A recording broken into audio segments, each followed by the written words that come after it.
cinquième ou la sixième depuis que l'incubateur existe. Alors juste pour ceux qui ne connaissent pas, donc, ici c'est l'incubateur Saint-Joseph, et d'ailleurs je voudrais en profiter pour dire que nous sommes aujourd'hui le 19 mars, c'est la fête de Saint-Joseph. Bonne fête à tous les Joseph, pardon, et bonne fête à l'incubateur. Voilà, donc ici, nous accompagnons des porteurs de projets donc, qui créent des entreprises en phase d'amorçage, c'est-à-dire d'une idée qui a été bien réfléchie jusqu'au développement, enfin, lancement commercial. Et donc, les sujets dont on va traiter ce soir ont pour beaucoup de porteurs de projets, de créateurs d'entreprises, un écho particulier, je dirais, dans l'environnement qui est le nôtre aujourd'hui.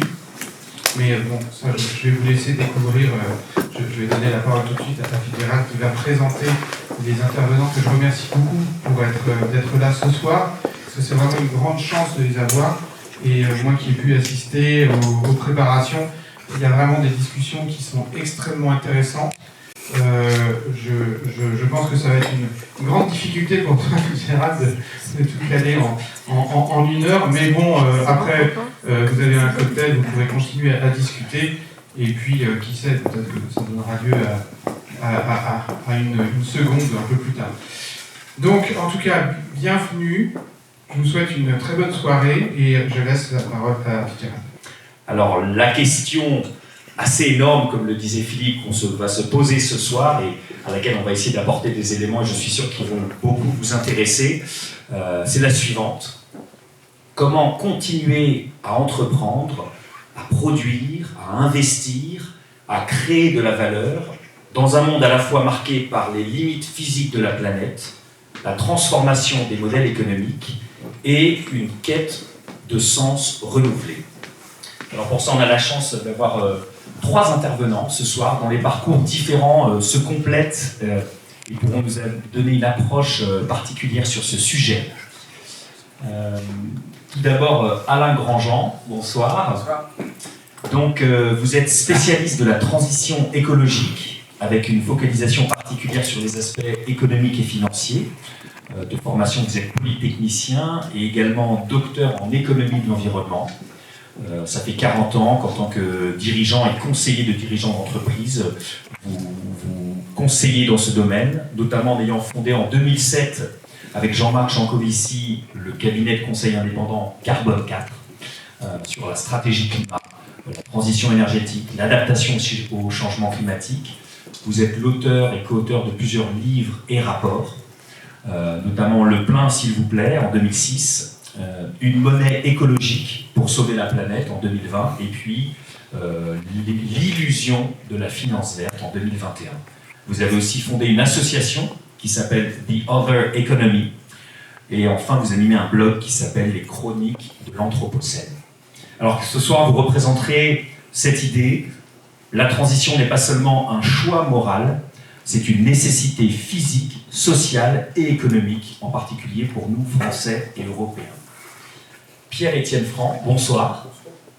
Depuis plus de 20 ans, vous êtes au cœur des investissements dans les infrastructures énergétiques et industrielles qui dessinent l'économie réelle de demain. En 1995, après avoir été formé à HEC, vous entrez chez Air Liquide. Et à partir de 2010, vous êtes particulièrement en charge des technologies et des nouveaux marchés, notamment l'hydrogène.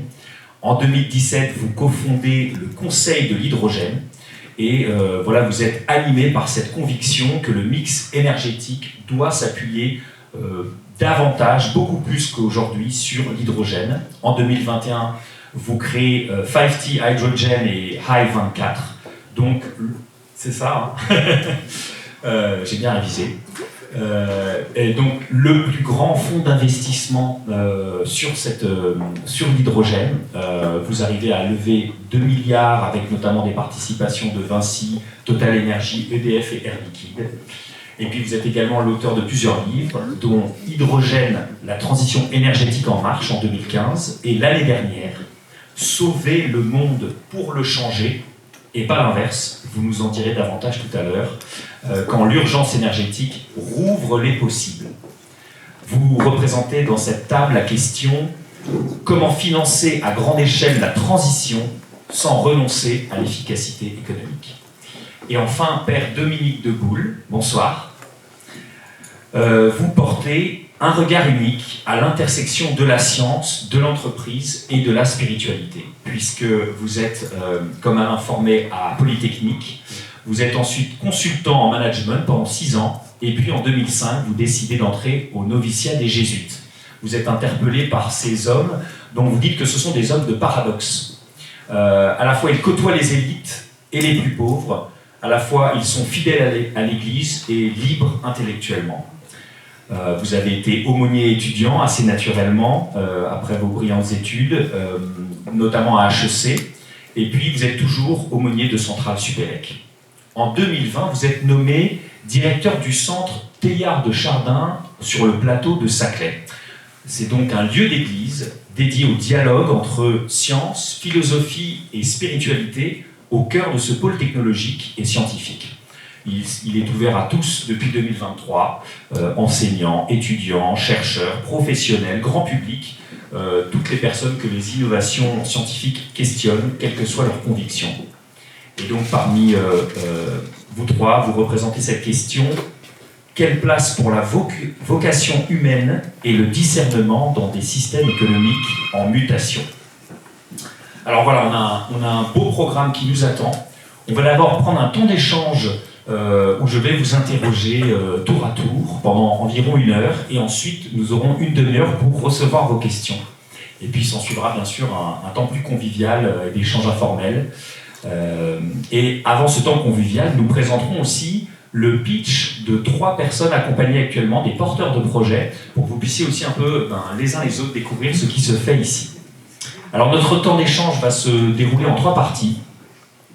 Une première partie sur poser le réel, la contrainte de l'épuisement des ressources terrestres, avec cet objectif sortir des discours abstraits. Notre deuxième partie d'échange portera sur l'idée de transformer les modèles sans détruire la capacité d'agir. Comment tenir des injonctions parfois paradoxales entre performance et responsabilité. Et troisièmement, nous reviendrons à la personne, à la soif de sens, dans une partie où nous évoquerons la vocation de l'entrepreneur et du dirigeant, et je sais qu'ils sont nombreux et nombreuses dans la salle ce soir. Alors, pour cette première partie sur la pose du cadre, du constat, du réel, je m'adresse à vous, Alain Grandjean. Vous êtes un petit peu quelque part parmi vous trois, un peu le lanceur d'alerte. Vous, ça fait plus de 20 ans que vous, et même beaucoup plus en fait, mais en tout cas, ça s'est vraiment marqué peut-être avec la fondation du cabinet de conseil Carbone 4 en 2007. Vous dites qu'il est impossible d'en rester au statu quo. La planète est en danger et peut réellement cesser d'être habitable. Alors, d'après vous, quelles sont notamment les illusions économiques que nous devons abandonner en priorité face à cette contrainte énergétique incontournable? Bonsoir à tous et toutes, et merci beaucoup de cette soirée et de ce moment d'échange. Avant de répondre à la question, je voudrais rappeler 2-3 choses extrêmement importantes. La première, c'est que la science du climat est extrêmement solide. C'est vraiment très important. On bénéficie de ça. On bénéficie d'une capacité diagnostique comme jamais il y a eu dans l'histoire de l'humanité. Il y a eu des périodes très très difficiles dans notre histoire, et jamais on a été dans une situation aussi paradoxale, qui est une très bonne compréhension des causes et une capacité à nous projeter dans divers scénarios en fonction d'un paramètre simple en matière de climat, qui est les émissions de gaz à effet de serre. Pourquoi je rappelle ça? Parce qu'il ne faut pas trop se faire de nœuds à la tête cette affaire de climat. Les questions de biodiversité, j'en parlerai dans 2 secondes. Ça se résume en quelques mots. La source des problèmes, c'est les émissions de gaz à effet de serre. Ces gaz à effet de serre, c'est le CO2, c'est le méthane, c'est quelques autres gaz. Le CO2, c'est le gaz principal, et il est le résultat de combustion des énergies fossiles. C'est vraiment très basique. Quand on continue à cramer, si j'ose dire, ces énergies fossiles, on dégrade, on détériore massivement les conditions de température et tout le système de régulation de la planète. Et quand on parle d'habitabilité ou de pas habitabilité, ça dépend d'habitabilité, c'est très simple. C'est que dans les scénarios de type 3-4 degrés d'augmentation de la température moyenne planétaire par rapport au milieu du XIXe siècle, les conditions de vie sur la planète sont telles qu'il y a des centaines de millions, voire des milliards de personnes qui vivent dans des conditions qui sont insupportables. La physiologie très basique. Donc on n'est pas dans une incertitude de fond, on est dans une solidité du diagnostic. Là où il y a de l'incertitude, et c'est là où c'est un point compliqué, c'est que ça dépend de nous. C'est-à-dire que les scénarios et les conditions de vie entre 2050 et 2100 dépendent assez fortement des émissions de gaz à effet de serre actuelles. Donc c'est un peu perturbant parce que vous allez à la fois une solidité du diagnostic et en même temps de l'incertitude. Et ce qu'on vit en ce moment, c'est exactement ça, c'est-à-dire vous avez des inondations spectaculaires, vous avez des incendies de forêt apparemment ingérables, vous avez des déplacements de population tellement la vie est insupportable dans certains coins. C'est conforme de manière très solide à ce que prévoient les climatologues. On a écrit un livre avec Jean Jouzel, qui est un des climatologues les plus connus en France. On a passé beaucoup de temps à se redire ça. Et en même temps, il y a des incertitudes, parce qu'on ne sait pas prévoir de manière extrêmement précise à quel endroit, à quel moment il va se passer telle chose. Donc il y a un mélange de certitude et d'aléas. Un scénario, une augmentation de température moyenne planétaire de 400 degrés, c'est exactement ce qui nous sépare d'une dernière glaciaire, où on avait 5 degrés d'écart. Et donc tout le monde comprend assez bien que si, avec 5 degrés de moins, il y a des glaciers et on traverse la Manche à pied sec, dans l'autre sens, ça doit être quand même un tout petit peu perturbant. Donc je rappelle ça en entrée, non pas du tout pour mettre l'ambiance à zéro et pour faire du catastrophisme, c'est juste que c'est ça le défi. En matière d'érosion de la biodiversité, je ne vais pas en parler parce que c'est exactement la même histoire. C'est-à-dire qu'un très bon degré de connaissance, c'est beaucoup plus compliqué parce que le bilan est beaucoup plus compliqué que la physique, et on sait quand même vraiment extrêmement bien que c'est pas la planète qui est en jeu, c'est le fait qu'elle soit habitable pour une espèce comme la nôtre. C'est ça le sujet. Et c'est pour ça que le pape a bien, François, dans son encyclique, il insistait beaucoup sur la notion de maison commune, parce que c'est ça toutes les questions. On est en train de détruire notre maison commune. Donc je ne vais pas être très long, juste parce que je vais quand même répondre à la question. Juste pour dire, l'illusion elle est assez simple. L'illusion, c'est de croire qu'en continuant comme avant, et sans faire des changements très profonds, ça va être youplaboum, quoi. Non, ça va pas être du tout youplaboum. Donc si on continue comme on le fait, ça va être désastre sur désastre, ça va être des conséquences sociales et humaines qui vont être insupportables pour l'immense majorité des personnes sur cette planète.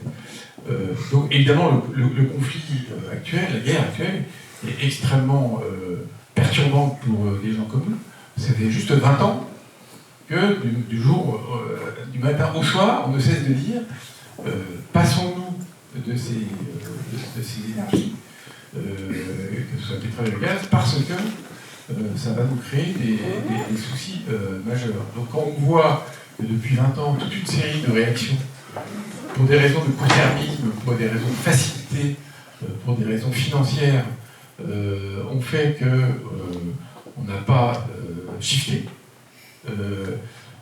ça interroge. Je m'arrête là-dessus et juste un mot parce que... Et alors l'intuition de votre association The Other Economy, c'était vraiment de remettre en question radicalement certains concepts qui étaient justement une manière d'avancer face à ce constat. Le projet, c'est de se dire, revisitons tout cela, remettons la nature et les questions sociales au cœur du raisonnement économique, ce qui n'est pas du tout le cas aujourd'hui. Et oui, on voit ce que ça donne. Non pas juste pour se dire, il faut, comme on dit souvent en économie, il faut mettre un prix au carbone, il faut mettre une taxe carbone et le marché va résoudre les problèmes. C'est beaucoup plus lourd que ça. Je ne suis pas du tout anticapitaliste. On va discuter de la manière dont il faut opérer les changements. Il ne s'agit pas de détruire le capitalisme, il s'agit de le réguler d'une manière qui n'est vraiment aujourd'hui pas prise suffisamment sérieux. Quand j'entends ce que vous avez dit en introduction, à savoir que la bonne idée c'est de supprimer le prix du carbone, je rêve. Ah non, avant de passer la parole, juste un dernier mot, je ne suis pas du tout inconscient du fait qu'il y ait eu des progrès. Hein, parce qu'évidemment, je suis un observateur très permanent de ce qui se passe depuis 20 ans. J'étais très actif au moment de la COP21. Je ne suis pas du tout en train de vous dire que c'est l'inaction qui commande. C'est pas des choses. Mais justement, c'est pour ça que je m'arrête là, mais juste pour dire qu'on est déjà à l'avant d'accord avec toi. C'est le problème, c'est qu'il n'y a pas de Oh, sur toi.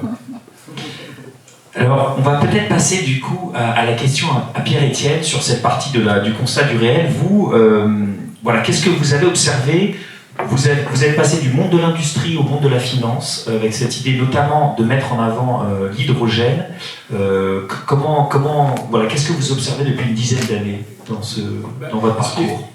Je vais, avant l'hydrogène est un peu un épiphénomène dans la question, mais ça fait 10 ans là, qu'on a fait la COP21, et quand on fait le bilan, malgré tous les signaux négatifs, les hésitations européennes, les renoncements américains, la question c'est qu'est-ce qui est du domaine de l'événementiel brodélien et qu'est-ce qui est du domaine du long terme.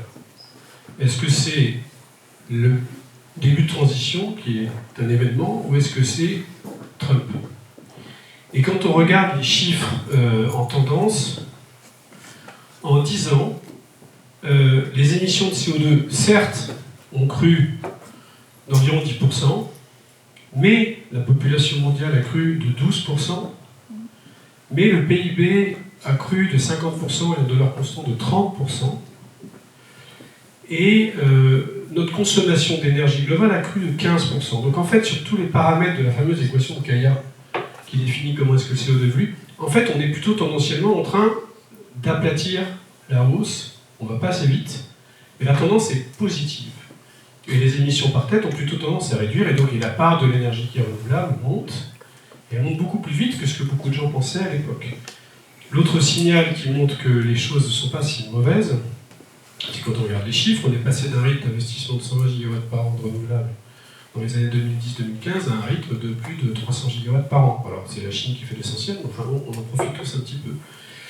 Les investissements aussi, dans l'ensemble des investissements du monde de l'énergie, la part qui était consacrée aux fossiles était proche de 2000 milliards par an. Aujourd'hui, elle est plutôt autour de 1000 milliards par an, et le renouvelable a inversé la tendance. C'est plutôt plus important aujourd'hui que le fossile.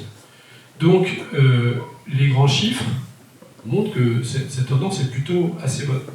Deuxièmement, et vous allez trouver ça un peu paradoxal, mais puisque quand on voit la montée actuelle du populisme et du scepticisme, du climato-scepticisme, on va dire, c'est pas ce que l'on voit au quotidien en France ou dans des pays d'Europe, mais il y a un grand sondage de l'ONU qui a été fait en 2024 auprès de la population, un échantillon de la population mondiale. Plus de 50% des gens sont convaincus que le climat est un vrai problème. Plus de 70% des gens, chaque semaine, y pensent et le voient concrètement affecter leur vie.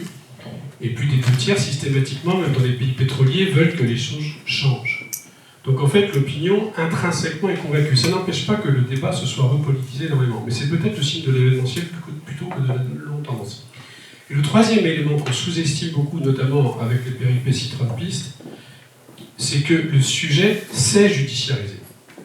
Le nombre de procès intentés, soit des États, soit des entreprises, pour des enjeux climatiques, a été multiplié par 4 sur les 6 dernières années. On est autour de 3500 procès dans le monde pour des questions climatiques. Et la décision, aussi contestable soit-elle par les Américains et d'autres pays, la décision, ou plutôt l'avis rendu par la Cour de justice internationale le 23 juillet 2025 sur à la demande de l'ONU sur les États sont-ils responsables et peuvent-ils être attaqués ou justiciables de leurs activités ou de leur non-activité contre les dérives du climat. L'arrêt de cette Cour de justice internationale est très important parce qu'il dit qu'effectivement ils le sont, et depuis un certain nombre d'actions se sont mises en œuvre. Donc dans ce contexte, malgré les péripéties du grand retour du fossile trumpiste, d'ailleurs les renouvelables ne baissent pas tant que ça aux États-Unis, le développement du renouvelable continue à être assez important. Je pense que ce qui est du domaine de l'événementiel, c'est l'ictus actuel fossile, et pas du tout la dynamique de la transition. Et que chaque crise, en fait, ne ralentit pas, mais renforce la nécessité de faire avancer le développement d'une énergie décarbonée et tout un tas d'autres sujets dont on parlera après.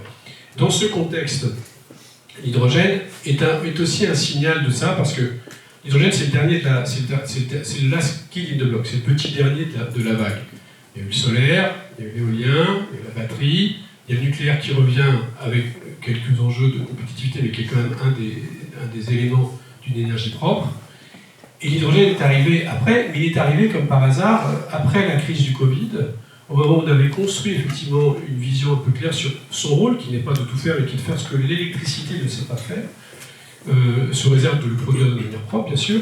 Et donc la manière dont on a construit ça, elle résulte de la conjonction d'une volonté partagée d'acteurs dans un climat qui était favorable à la transition, la prise de conscience avec le développement de la batterie électrique dans les voitures que les gens ne comprenaient pas que les enjeux d'électrification n'allaient pas couvrir tous les sujets, notamment l'industrie lourde, les transports lourds, et la nécessité aussi d'avoir un vecteur qui permet de transporter du renouvelable abondant et facile à déployer dans des zones désertiques où il n'y a pas de conflit d'usage des sols. On ne peut pas aller chercher de l'électricité au fin fond du Maroc et transporter par des lignes haute tension. C'est extrêmement coûteux. On ne dépend pas, je le répète toujours, on ne dépend pas de l'électricité russe. On dépend du gaz russe parce qu'on ne transporte pas sur des milliers de kilomètres de manière économique de l'électricité. On transporte du gaz. Et donc quand on a des zones désertiques où on peut faire du renouvelable en abondance, sans créer de conflit d'usage des sols, de problèmes de biodiversité, et pas cher parce que les taux d'ensoleillement et de vent sont extrêmement complémentaires, et ben, le vecteur pour le transporter, ça va être une énergie transformée sous une forme de dérivé ammoniac, de dérivé hydrogène, de dérivé méthanol, etc. Et c'est un moyen de compléter le re-engineering géopolitique de l'énergie pour faire des énergies propres, abordables, dans des pays et des continents qui en ont besoin. Donc l'hydrogène est une autre illustration du fait qu'on a compris qu'on devait avoir des molécules gazeuses et de l'électricité pour décarboner, et donc il faut avancer sur ces vecteurs-là qui sont plus compliqués que les autres, mais qui sont critiques pour une partie des usages. Et donc on a saisi ça, en fait, on a bénéficié de cette vague pour développer cette dynamique. Merci beaucoup. Père Dominique, dans ce constat qui peut effectivement parfois un peu nous écraser, et en même temps on voit des signes, parmi ces chiffres que vous nous partagez à l'instant, Pierre-Étienne, aussi des signes d'espérance, justement, Père, puisque c'est davantage votre domaine peut-être, comment garder une vision chrétienne de l'espérance dans ce contexte qui peut être parfois très angoissant? Alors, moi, dans un débat comme celui-là, j'ai un peu l'impression d'être le plouc. C'est-à-dire, j'ai fait des sciences il y a longtemps, mais je n'ai aucun jugement, aucune compréhension technique fine de ce que je viens d'entendre. J'apprends beaucoup de choses, j'en suis très content. Mais voilà. Parler d'espérance, la première espérance chrétienne, paradoxalement, elle parle de l'au-delà. Et ça permet de relativiser peut-être le côté tragique de choses que, de toute façon, nous savions déjà bien avant la crise climatique. Nous allons tous mourir, crise climatique ou pas, et un jour la vie s'éteindra sur Terre, crise climatique ou pas. Avec la différence que s'il n'y a pas la crise climatique, il y a une chance que ça dure encore quelques milliards d'années, et que sinon, ça risque d'être beaucoup plus court. Donc, ça veut dire que, oui, il y a des choses qui risquent d'être tragiques, mais s'il y a une espérance à garder pour notre monde, peut-être que nous pouvons l'ancrer sur une espérance chrétienne qui dit, alors on y croit ou pas, mais je crois qu'il y a vraiment une question de foi, le monde n'a pas été créé pour aller jusqu'à la catastrophe. Et nous sommes, comme humains, créés avec les ressources suffisantes pour, si nous le voulons, c'est-à-dire passer à travers ce que les risques que nous voyons aujourd'hui risquent de nous faire encourir. Et je crois qu'il y a il y a quelques attitudes spirituelles qui peuvent aider. La première, c'est le message qui est répété à peu près le plus de fois dans la Bible, n'ayez pas peur. Alors, ce n'ayez pas peur, c'est pas de la méthode Coué, c'est voilà, fondé sur cette capacité de l'humain à agir. C'est peut-être fondé aussi, mais là il faut être chrétien, pour entendre ça, sur ce que dit le livre de l'Apocalypse, c'est déjà gagné. Le combat, le salut du monde est réalisé depuis la résurrection de Jésus-Christ. Alors évidemment, ce message-là, pour ceux qui ne sont pas croyants, de quoi parle-t-il? D'accord. N'empêche que je crois que les chrétiens ont cette tâche, au nom de leur foi, même si ce n'est pas ça qu'ils vont expliciter d'abord, de dire que nous croyons fondamentalement que le monde ne va pas vers la catastrophe et que donc c'est encore temps de chercher des solutions. Et je dirais pour ça, moi j'aime bien la parabole, ce que j'appelle la parabole du Bismarck. Je ne sais pas si vous avez entendu de ce gros cuirassé allemand, qui était une espèce de monstre d'acier pendant la Deuxième Guerre mondiale, qui a coulé un certain nombre de navires britanniques, à tel point qu'un jour il y a eu une mission spéciale, on a envoyé 3 croiseurs pour se débarrasser du Bismarck. Par un hasard, ce n'est pas les obus des gros croiseurs qui ont eu sa peau, c'est d'abord des petits avions biplan modèle guerre de 14, qui ont largué au jugé une torpille qui a fait exploser le gouvernail du Bismarck.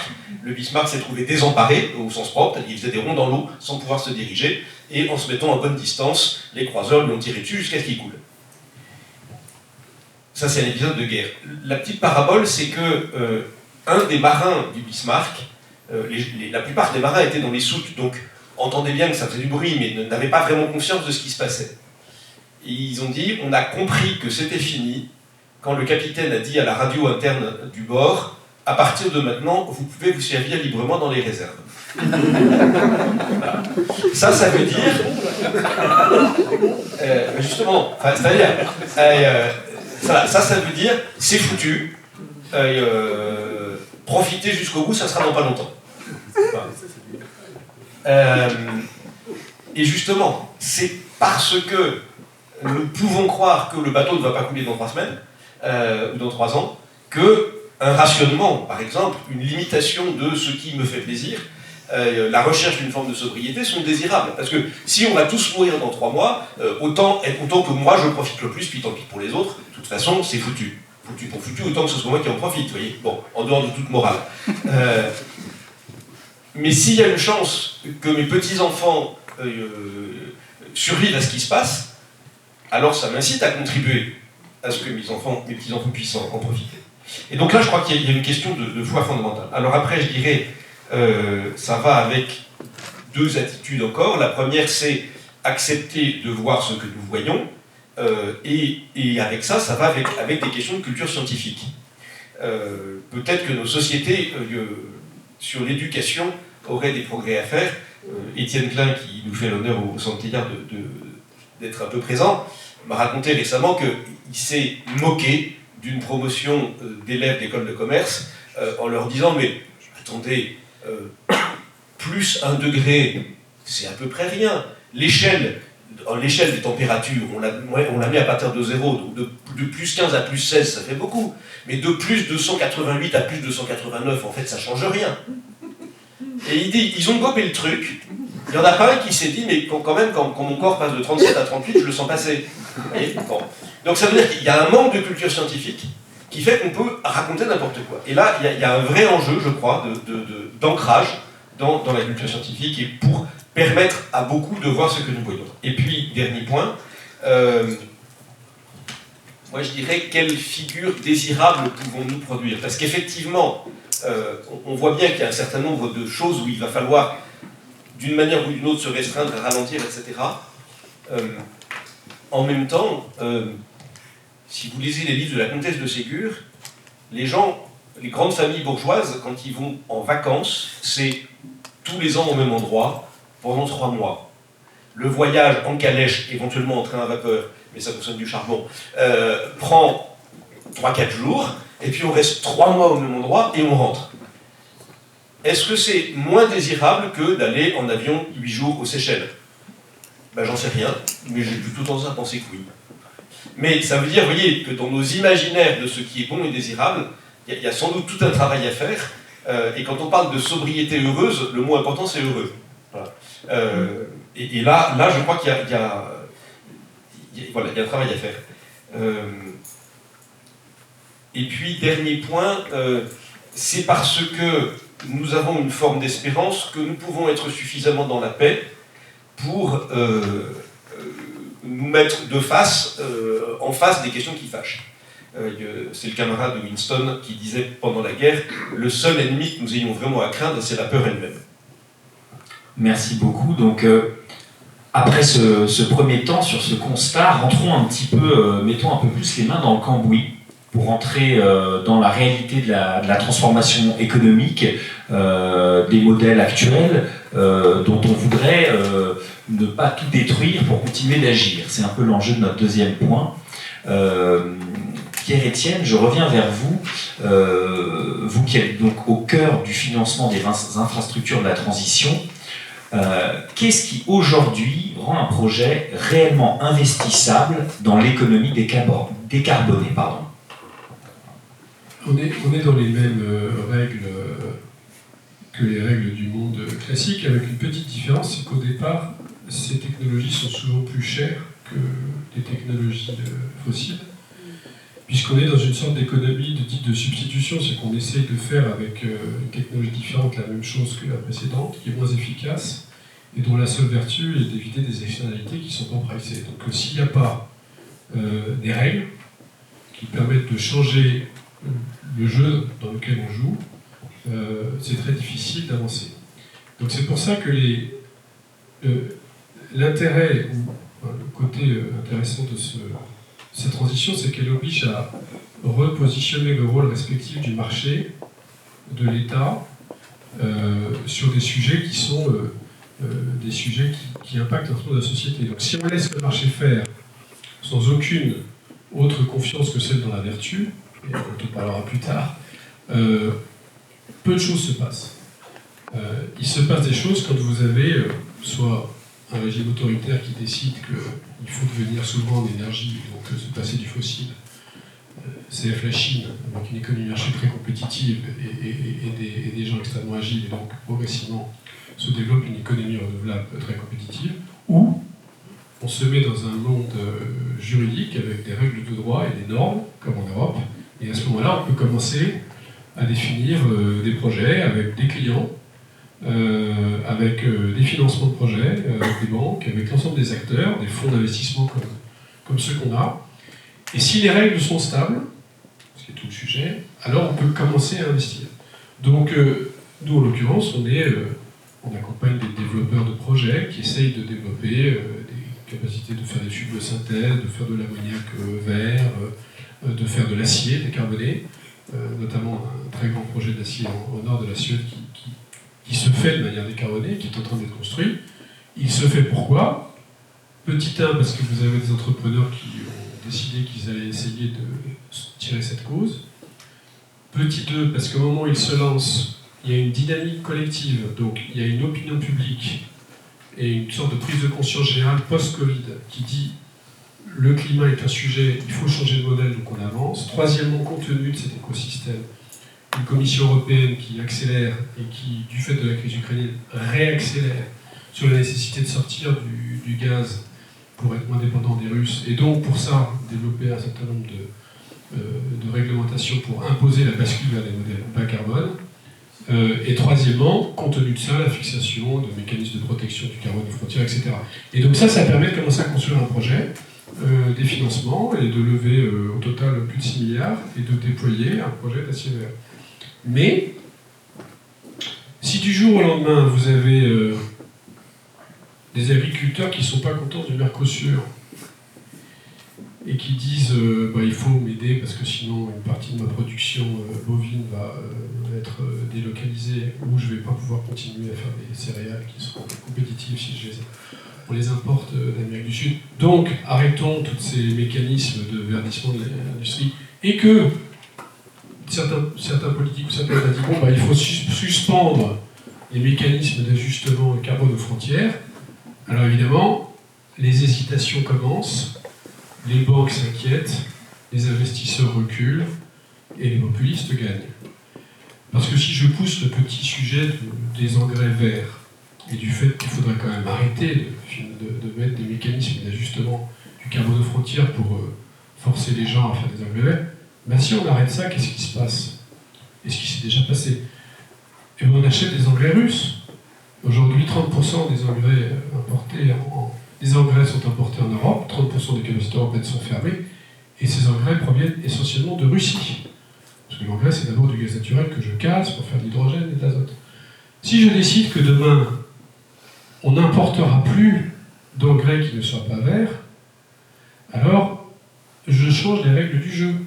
Alors évidemment, l'engrais va être un petit peu plus cher, parce que l'ammoniac fait à partir d'hydrogène vert, c'est 30% plus cher que l'ammoniac fait à partir de gaz naturel russe.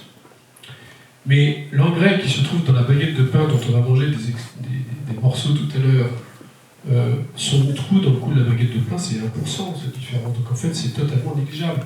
Donc si on fait des mécanismes de protection aux frontières qui vont jusqu'à la céréale, puis jusqu'à la baguette de pain, jusqu'au produit final, alors en fait, c'est un faux sujet.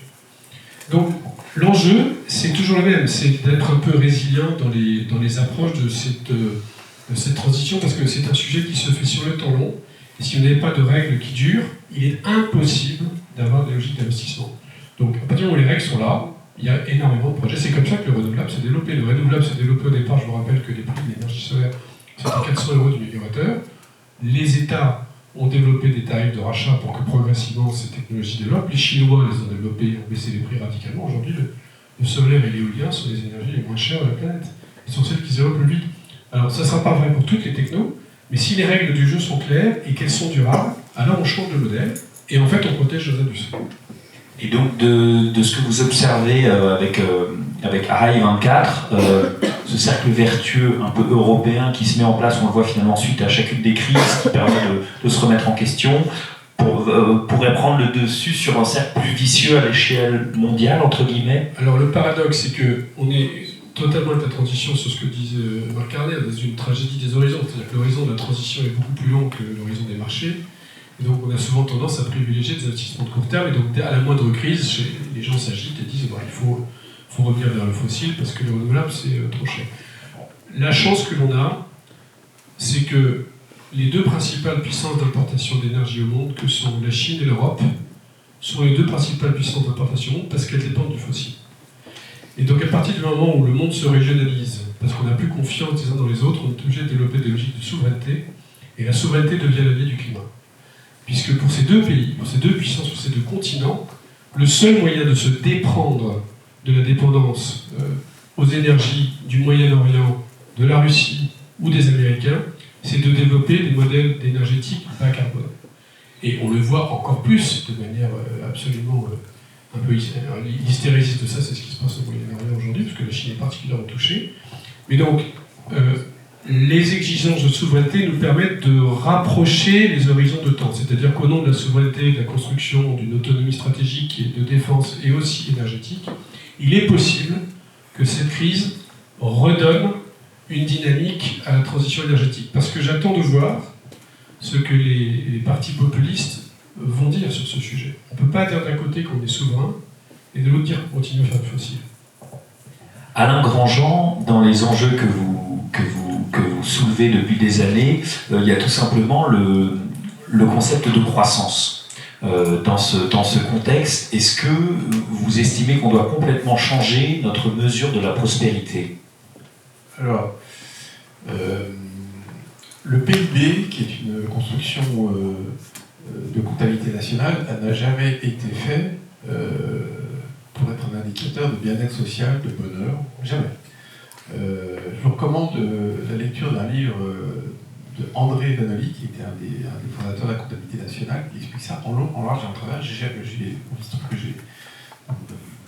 connais bien l'INSEE, partie de la formation, et donc je connais personne à l'INSEE qui considère que le PIB est un indicateur de bien-être social. Donc pour moi, c'est une construction sociale, probablement. Je n'ai pas fait l'histoire de ça, pour comprendre comment ça se fait qu'on finit par croire que le PIB c'est un bon indicateur de satisfaction. En tout cas, ça n'a jamais été fait pour ça. Donc c'est une rumeur, c'est un point de vue. Évidemment, le PIB a des intérêts. C'est une construction statistique utile, ça mesure d'une certaine manière avec plein de conventions les flux de revenus, de dépenses et les flux productifs. Donc je suis pas du tout en train de dire qu'il faut se passer du PIB, je dis juste c'est pas fait pour ça.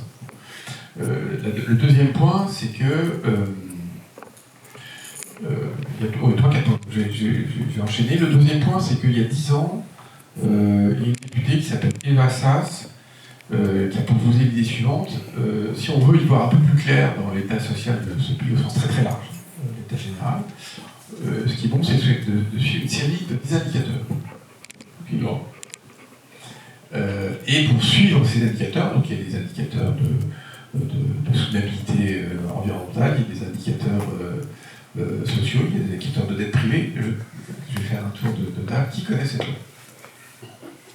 Est-ce que quelqu'un a entendu parler de ces 10 indicateurs proposés par une députée qui s'appelait Eva Sass. Eva Sass, il y a une dizaine d'années. Personne. Et alors le travail qui a été fait, c'est pas elle dans son coin, hein, ça a été un travail très approfondi avec le comité économique, social et environnemental, hein, qui a travaillé très très longtemps, et cette loi propose que le gouvernement, chaque année, fasse un rapport d'étape sur où on en est par rapport à cet ensemble d'étapes. Le gouvernement a fait ce rapport pendant 3 ans. Donc ça fait précisément 7 ans que c'est devenu un sujet. Donc c'est quand même intéressant de comprendre ça. C'est un tout petit peu stupéfiant parce que vous vous rappelez pas de la mission Fitoussi, qui était la mission qui avait été lancée en 2009 par le président Sarkozy. Donc ça fait 16 ans, non? Si je compte bien. 10 ans, ce que je viens de dire à l'instant, hein, c'est-à-dire que le PIB, c'est pas un bon indicateur, il faut suivre un certain nombre d'autres indicateurs, etc. Donc ça fait des années et des années que le sujet est sur la table, et il ne se passe juste rien. Bon, c'était ma deuxième remarque. Ma troisième remarque, c'est que ce débat sur le PIB, il est intéressant, mais en fait, il ne sert à rien. C'est-à-dire que on peut avoir une batterie d'indicateurs. Si ils avaient pris un peu au sérieux et respecté la loi, ça me paraît tant que le gouvernement respecte la loi, qu'est-ce que ça aurait changé? Je ne sais pas. Donc, la quatrième remarque, hein, c'est une série d'observations un peu comme ça, la quatrième remarque, c'est que la croissance du PIB, tout le monde comprend, l'interprète comme étant la croissance des conditions de vie matérielles. Donc, en gros, on a une espèce de confusion dans la tête qui consiste à dire le PIB croît si j'ai une bagnole plus grosse, si j'ai un logement qui a plus de surface, et si je peux aller aux Seychelles 2 fois par an plutôt qu'une, c'est quand même ça le PIB. Moi, je ne crois pas du tout. Donc, je ne crois pas. Je pense que le PIB, c'est un instrument de mesure de flux monétaire et financier. C'est par exemple un instrument de moteur un instrument d'analyse et de mesure de revenus. Et pourquoi, dans le monde de demain, un petit peu lointain, pas demain matin, hein, mais dans ce projet, pourquoi les revenus issus d'un travail de soins, d'un travail qui a du sens, d'un travail d'accueil, pourquoi ils seraient pas beaucoup plus élevés qu'aujourd'hui? Pourquoi, quand on est en pleine crise du Covid, on s'aperçoit que quelqu'un qui nous rend un service essentiel, qui est de déplacer les ordures pour les faire traiter, c'est quand même très compliqué. Quand il y a un tas d'ordures au pied de la maison, on n'est pas très content. Donc cette contribution sociale, elle est quand même extrêmement importante. Pourquoi ce gars-là, il est payé, je ne sais pas combien de fois, parce que je n'ose pas faire le calcul, moins cher que Pouyanné, qui fait un job intéressant, hein, le patron de Total, je ne sais pas du tout si inutile. Mais pourquoi? Et en quoi ce serait fatal? Donc vous imaginez un monde dans lequel les prix relatifs et les valeurs relatives sont corrigés très substantiellement. Vous pouvez tout à fait avoir un PIB qui se porte bien et une société qui se porte très bien, mais vous pouvez aussi avoir l'inverse. Voilà. Et je rappelle un dernier point, hein, c'est que le PIB ne tient pas compte du travail domestique, il ne tient absolument pas compte du travail bénévole, et que si il en tenait compte, il serait 50% plus élevé. Donc voilà. Le point qui me paraît tout à fait important dans cette sorte de PIB, c'est le point matériel. C'est-à-dire, c'est ce qu'on a dit à l'instant, c'est qu'il est strictement impossible d'imaginer une croissance matérielle, au sens que j'ai évoqué tout à l'heure, pour une population humaine qui va avoisiner les 9 milliards ou quelque chose comme ça en 2050. Ça, c'est juste, ça n'existe pas. Mais est-ce que pour autant, on n'est pas capable d'avoir une prospérité sur cette bonne planète qui soit partagée et qui soit tout à fait agréable? Je ne vois pas du tout pour quelle raison ce ne serait pas possible. Mais simplement, pour un tout petit peu changer nos lunettes, nos façons de raisonner. Et je profite pour dire un tout petit point que Pierre-Étienne a dit implicitement en creux. Mais c'est pas tout à fait par hasard si une activité décarbonée est plus coûteuse qu'une activité carbonée, c'est que la nature ne se fait pas payer. Jamais. Hein? Quand vous achetez du pétrole, vous n'achetez pas pétrole à Madame Nature. Hein? Vous achetez au vendeur qui lui-même... voilà, donc vous achetez, vous faites du travail, des profits, de la rente, vous n'achetez pas ça. Donc en fait, la nature, elle est totalement invisible dans nos comptabilités. Hein, et dans nos raisonnements, elle n'est pas. Ni d'un côté, c'est-à-dire ni du service qu'elle nous rend, ni des préjudices qu'on lui fait subir. Et donc quand je dis qu'il faut changer la règle, c'est évident. C'est absolument évident que si vous n'avez pas des mécanismes qui permettent de changer la manière dont on fait nos comptes et nos calculs de rentabilité, ça ne peut pas marcher. C'est pas besoin d'avoir fait tant d'études pour le comprendre. Alors vous qui avez accompagné depuis de nombreuses années des entrepreneurs, des dirigeants, on est là face à plein de porteurs de projets et aussi d'entrepreneurs et de dirigeants.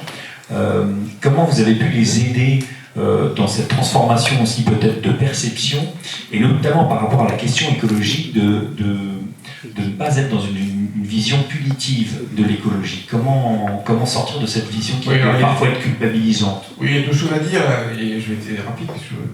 C'est voir le monde autrement, c'est déjà changer de lunettes. Hein. Donc la lunette purement comptable et financière, c'est sûr qu'elle ne suffit pas.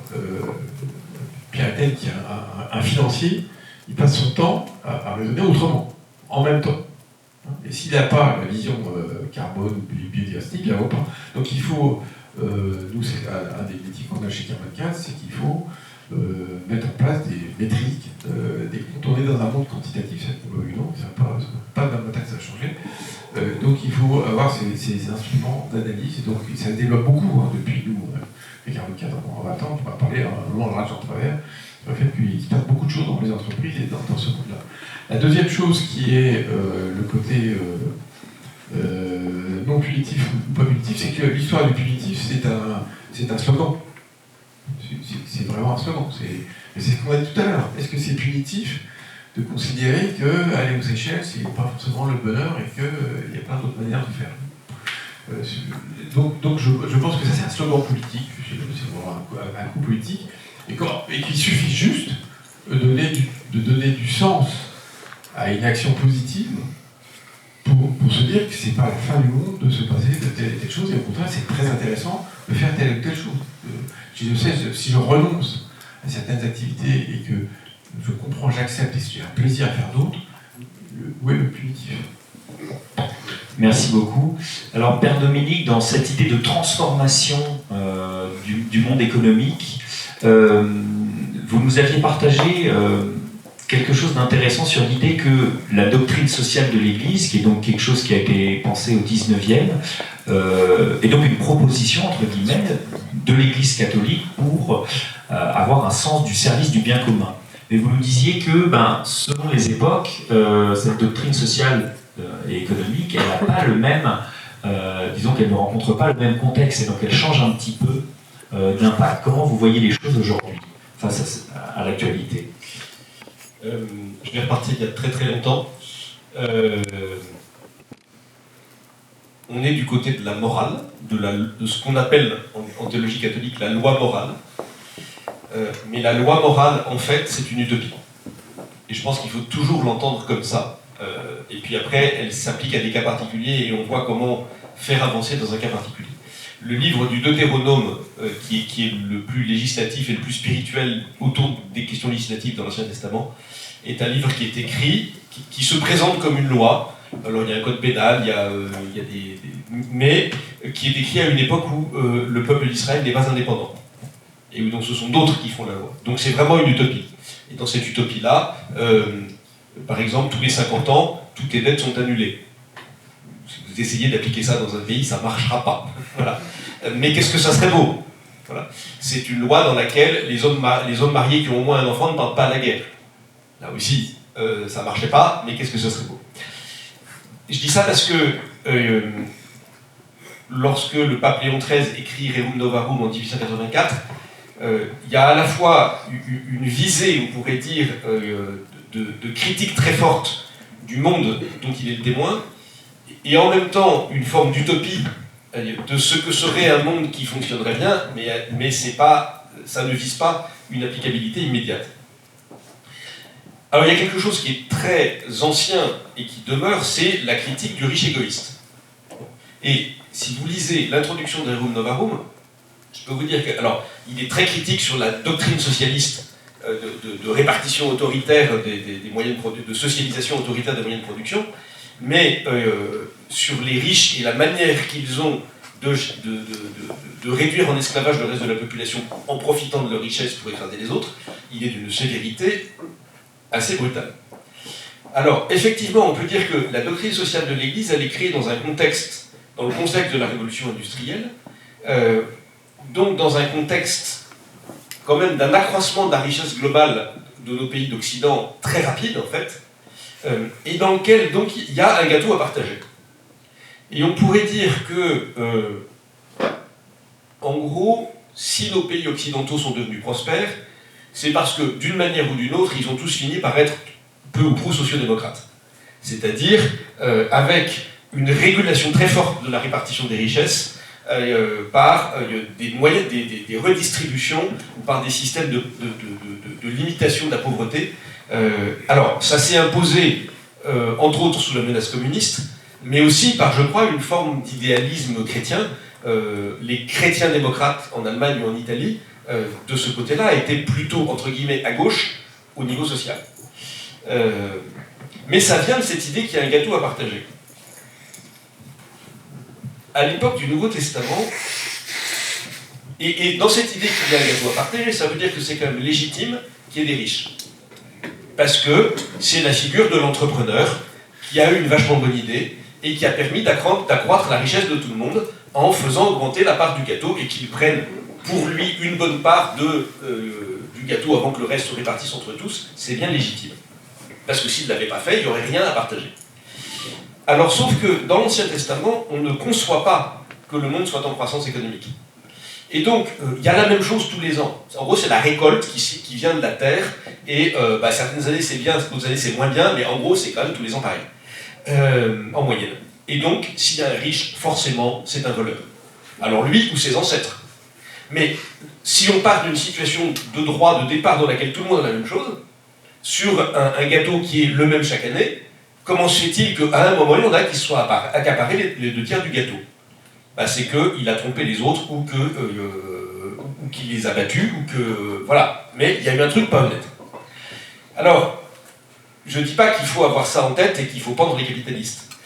Certainement pas. Mais ça veut dire que dans une période où le terme de croissance... Alors, j'entends les débats théoriques sur le PIB auxquels je ne suis pas sûr d'entendre grand-chose au fond, enfin en détail, mais quand même, voilà, l'idée que nous pourrions continuer tous à nous enrichir est une idée qui est sérieusement battue en brèche. Et dans ce cas-là, ça repose la question de ce qui peut être demandé aux riches. Il y a une parabole terrible dans l'évangile de Luc, c'est la parabole de Lazare et du riche. Lazare, c'est un pauvre homme qui est en train de crever devant la porte du riche, et le riche, lui, fait des festons somptueux tous les jours. Et quand ils se retrouvent tous les deux après la mort, Dieu est d'une extrême sévérité vis-à-vis de ce riche, et il y a un abîme infranchissable entre le riche qui est en enfer et Lazare qui est auprès de Dieu, et cet abîme, en fait, symbolise l'abîme que le riche a lui-même mis entre lui et le pauvre Lazare, auquel il n'a jamais adressé la parole et auquel il ne s'est jamais intéressé. J'entendais tout à l'heure dans une conversation avant de cette conférence, vous avez des très riches dont le projet en gros est « moi j'ai suffisamment d'argent pour m'en sortir tout seul, quoi qu'il arrive, dans mon bunker, avec ma climatisation et ma clinique privée.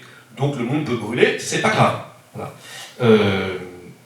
Donc là, je crois qu'il y a une question qui est vraiment posée. Et du coup, pour des entrepreneurs, j'ai envie pour les acteurs économiques, je crois que la doctrine sociale de l'Église pose la question dans quel but fais-tu ce que tu fais?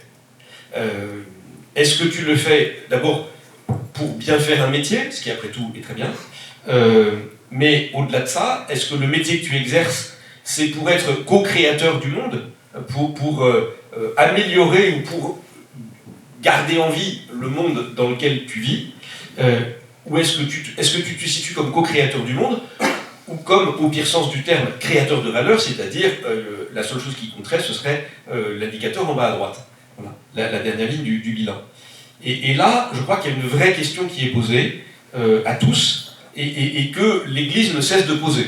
Alors, c'est un peu la vieille grand-mère qui radote sur tous les domaines, celui-là comme les autres, mais je crois que ce radotage, il peut quand même nous faire réfléchir. La Compagnie de Jésus à laquelle j'appartiens, les jésuites, ont une tradition éducative. J'aime bien la devise d'un de nos grands lycées qui est servir. Voilà. Voilà.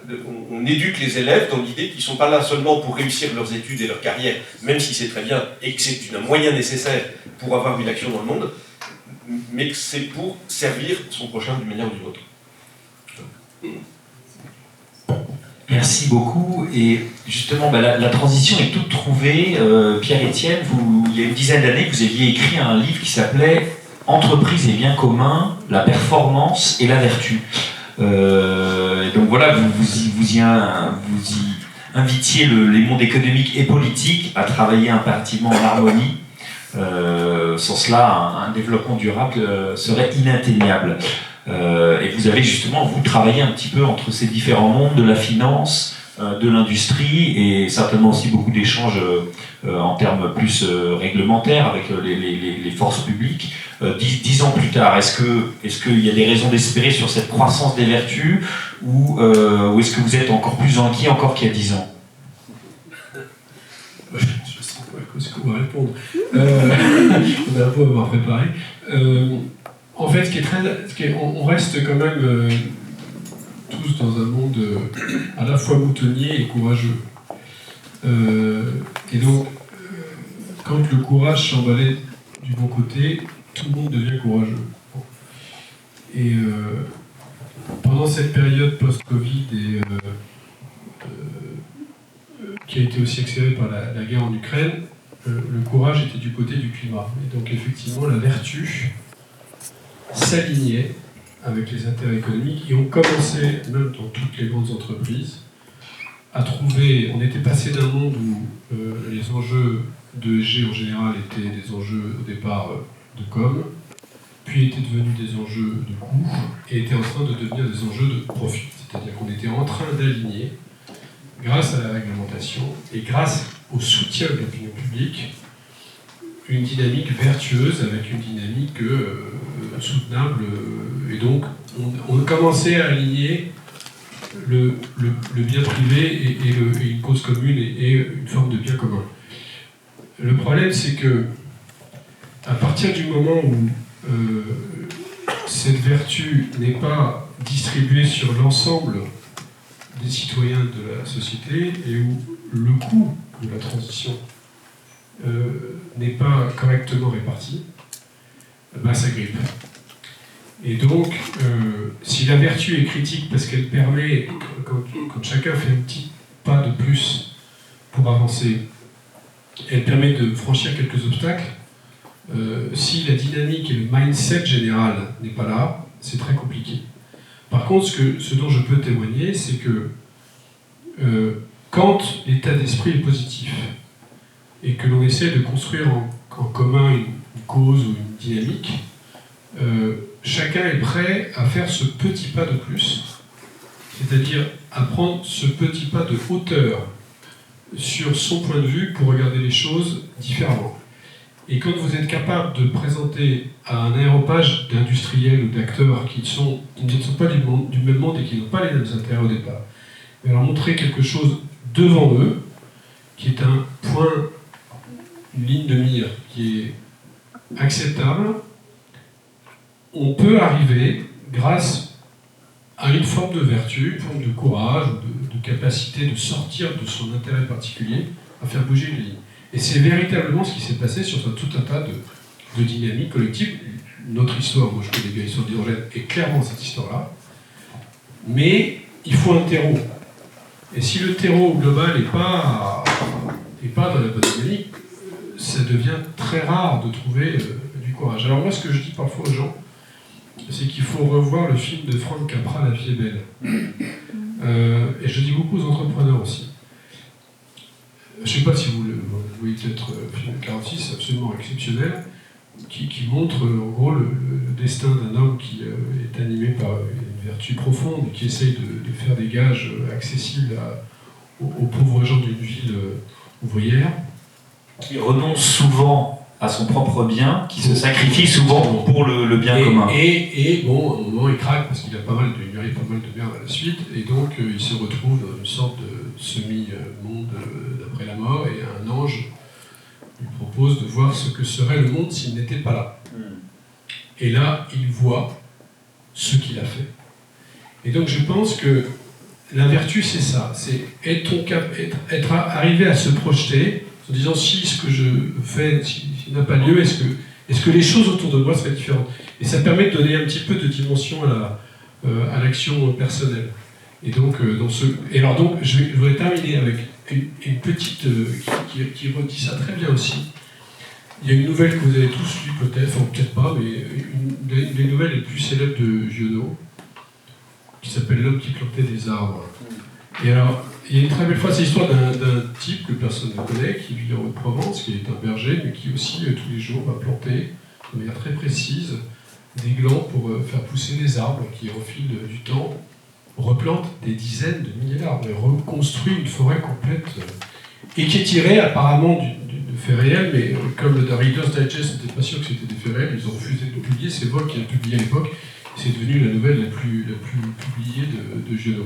Et donc il y a une très belle phrase qui, à mon avis, résume assez bien le sujet, et qui dit « Quand on se souvenait que tout était sorti, cette forêt de Liechten, des mains et de l'âme de cet homme, sans moyens techniques, on comprenait que les hommes pourraient être aussi efficaces que Dieu dans d'autres domaines que la destruction. » Et moi je pense que c'est ça le sujet, c'est la persévérance.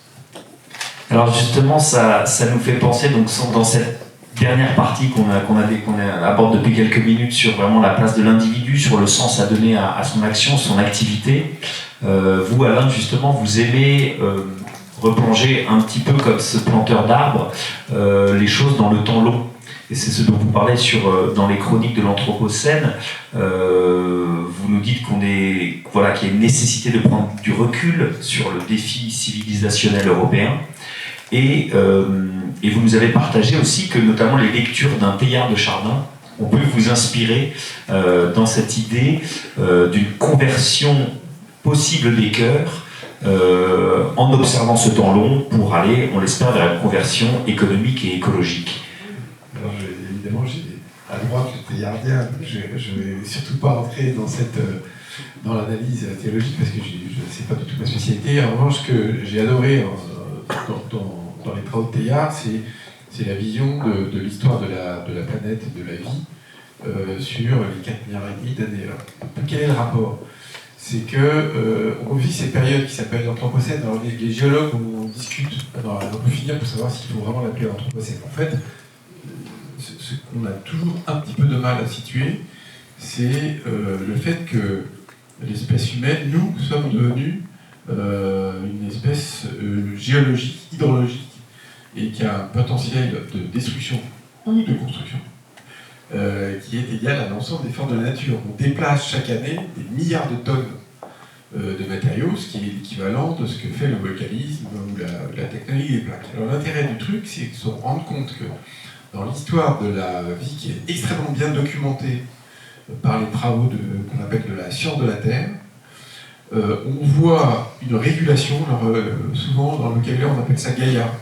Alors c'est pas du tout ésotérique, c'est juste qu'on comprend bien, quand on lit il faut prendre un petit peu de temps pour lire, hein, on comprend bien qu'il y a des cycles. Il y a les cycles du carbone, il y a les cycles de l'eau, il y a les cycles du phosphore, il y a tout un tas de grands cycles qui ont été régulés de manière absolument incroyable, et ce, sur des milliards d'années. Et que, en quelques décennies, depuis que nous maîtrisons les énergies fossiles, on est devenu capable de casser tous ces cycles. Tous. Donc on a, sur la température moyenne planétaire, hein, j'ai dit tout à l'heure qu'on est susceptible de l'augmenter de 4-5 degrés.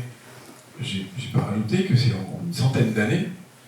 Alors que la différence entre une glacière et une interglaciaire, c'est des dizaines de milliers d'années. Donc on va 100 fois plus vite que les cycles naturels. Et donc l'intérêt, c'est de comprendre que nous avons cette responsabilité. C'est exactement le terme qui a été employé tout à l'heure, c'est aussi simple que ça. On a la planète et la vie sur la planète et la biosphère entre nos mains, et je pense que du coup, ça crée quelque chose en tout cas, moi dans mon esprit, ça crée quelque chose de tout à fait extraordinaire, qui est que je comprends le sens de ce que je fais quand je le situe dans cette perspective. Exactement, j'ai adoré que tu racontes cette histoire du planteur d'arbres, parce que c'est exactement ça. Parce que planter un arbre, c'est contribuer à restaurer un cycle qui a été détruit. Et on est 8 milliards d'habitants sur cette planète. Beaucoup d'entre nous se disent à quoi ça sert de faire le moindre geste pour réduire notre bilan carbone ou empreinte carbone. C'est un raisonnement qui est assez particulier, parce que si on est 8 milliards et que chacun d'entre nous fait le même geste, il se multiplie par 8 milliards. Et l'impact de l'espèce humaine sur la vie de la planète, il est exactement comme ça. En fait, là. Donc je pense que ça fait comprendre qu'on n'est pas seul au monde à faire notre petit effort, et que dès qu'il est un peu partagé, il a une puissance qui est exactement de l'ordre de la puissance de destruction. Voilà.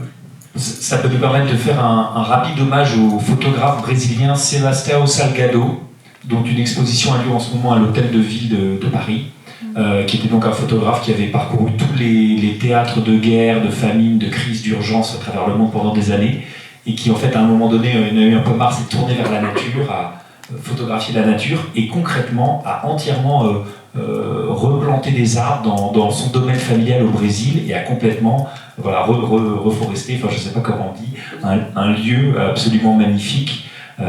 Voilà, alors une dernière question avant d'entendre vos questions, vos remarques, vos suggestions peut-être, au Père Dominique, voilà, sur ce point de la vocation du dirigeant et de l'entrepreneur, qu'est-ce que cette transition écologique peut nous révéler pour la vocation profonde quand on souhaite entreprendre, construire, créer des choses nouvelles et peut-être participer vertueusement au cycle de la nature et de la vie. Tout simplement. Oui, simplement, en une minute. Moi, je pense à deux choses. Peut-être retrouver, même dans des opérations industrielles très complexes, comme celle dont Pierre-Étienne parlait, peut-être un peu l'esprit de l'artisan, c'est-à-dire celui qui va essayer de résoudre avec un peu de technique un problème concret. Et peut-être retrouver la dignité du métier. Je ne suis pas certain que ça soit complètement sain que des entreprises industrielles soient possédées par des holdings qui du coup perdent cette dimension de métier. Je me souviens comme contre-exemple de ce très grand conglomérat industriel français que tout le monde reconnaîtra, qui fait de l'énergie et de la propreté et de la flotte, et qui a réuni tous ses cadres dirigeants un beau jour, et un d'eux m'a dit, c'était dramatique, le patron, pourtant bon catholique, il a dit à peu près 600 fois actionnaire, 50 fois collaborateur parce qu'on lui a dit que c'était important, il n'a pas dit une seule fois client. Autrement dit, les gens à qui ces entreprises rendent service n'étaient pas nommés une seule fois. Oui. Et donc retrouver, je crois, le sens des métiers que l'on fait dans le monde de l'industrie. Moi, je dirais ce que je trouve très admirable, alors je l'avais intuité en commençant à lire ton bouquin, mais je ne l'ai pas fini, mais c'est cette idée que l'entrepreneur, c'est celui qui est capable, on pourrait dire, d'identifier dans l'ensemble du brouillard dans lequel nous naviguons, une percée possible. Tiens, là, il y a un peu ça a l'air de se dégager par là, si on allait voir. Alors, tu mentionnes des choses extrêmement complexes techniquement. Je pense à ce jeune centralien avec qui j'ai pas mal parlé, qui a lancé un truc qui s'appelle CAPSMI, c'est des capsules de café renouvelables. Vous mettez dans ça, au lieu de jeter la capsule, vous avez un petit dispositif qui vous permet de mettre du café dans une capsule renouvelable, et donc vous ne jetez pas une capsule à la poubelle à chaque fois que vous prenez un café. Bon, il fallait avoir l'idée. Je ne suis pas encore sûr que ça va marcher, mais ça a l'air de bien démarrer. Depuis plusieurs années, je crois qu'il en vit maintenant, donc c'est déjà pas mal. Et des idées de ce genre, bon, faut tester. Et puis, mais je crois que ça contribue. Voilà, Dieu créa l'homme à son image, c'est-à-dire créa l'homme créateur. Et là, il y a quelque chose où le créateur d'entreprise peut être vraiment co-créateur de notre humanité. Il y a d'autres manières d'être créateur que le chef d'entreprise, bien sûr, mais voilà. Après, je crois que ça demande, et je n'aurai pas la moitié de ces qualités-là, de savoir naviguer par gros temps. C'est-à-dire de savoir faire face à un ensemble de contraintes, et on pourrait dire un jeu de forces contradictoires, et de rester calme là-dedans. C'est le poème de Kipling, vous savez, si tu sais rester calme alors que tout s'agite, voilà. D'autant plus que la transition écologique peut à certains moments être un accélérateur, le jour où on décide d'y aller, mais peut aussi poser des difficultés croissantes. C'est-à-dire, on a besoin d'investir, on va avoir besoin de grosses machines, pour faire les grosses machines on a besoin d'énergie, on a de moins en moins d'énergie, bref. Est-ce qu'on n'est pas dans une crise de type... On risque des crises de type ciseaux, vous voyez, et trouver le chemin à travers ces crises-là, je crois du coup que, je reviens à ce que je disais tout à l'heure, mais je commence à me répéter donc il faut qu'on s'arrête, c'est le n'ayez pas peur comme étant je dirais la base fondamentale. Et puis, peut-être aussi être capable, j'aime bien ce que vous disiez sur l'exposition, être capable de retrouver un regard contemplatif qui va nous aider à trouver que le monde tel qu'il est beau, et qui va nous aider peut-être aussi à avoir moins de voracité dans notre manière de le dévorer. Je vous donne un exemple de ma communauté jésuite qui m'a fait très peur. Quand je suis arrivé à la communauté de Versailles, à force d'accumulation lente sur 15 ans, nous avions plus de 500 DVD. 500 DVD, ça veut dire que pour les voir tous au rythme d'un par semaine, parce qu'on n'a pas tant de loisirs que ça non plus, ça fait plus de 10 ans, même 12 ou 13. Et ben, le jour où Netflix est apparu, évidemment, c'est abonné à Netflix. Alors, on s'est désabonné depuis. Mais je me dis, mais qu'est-ce qui nous a traversé l'esprit, quoi? Enfin, juste, ça sert à rien. Et ça consomme énormément, beaucoup plus de ressources en termes d'énergie que d'imprimer un DVD qu'on range dans sa petite machine locale, vous voyez. Mais c'était évident, c'était facile, il fallait le faire. Et le fait juste de dire, on va regarder un film, ça prend 3 heures ou 2, puis à la fin du film, on est content, on se dit, le prochain, on le regarde la semaine prochaine. Donc on n'a peut-être pas besoin de voir tout de suite maintenant. Et ce regard contemplatif, je crois, peut nous aider à sortir d'une voracité et à entrer dans davantage de sobriété.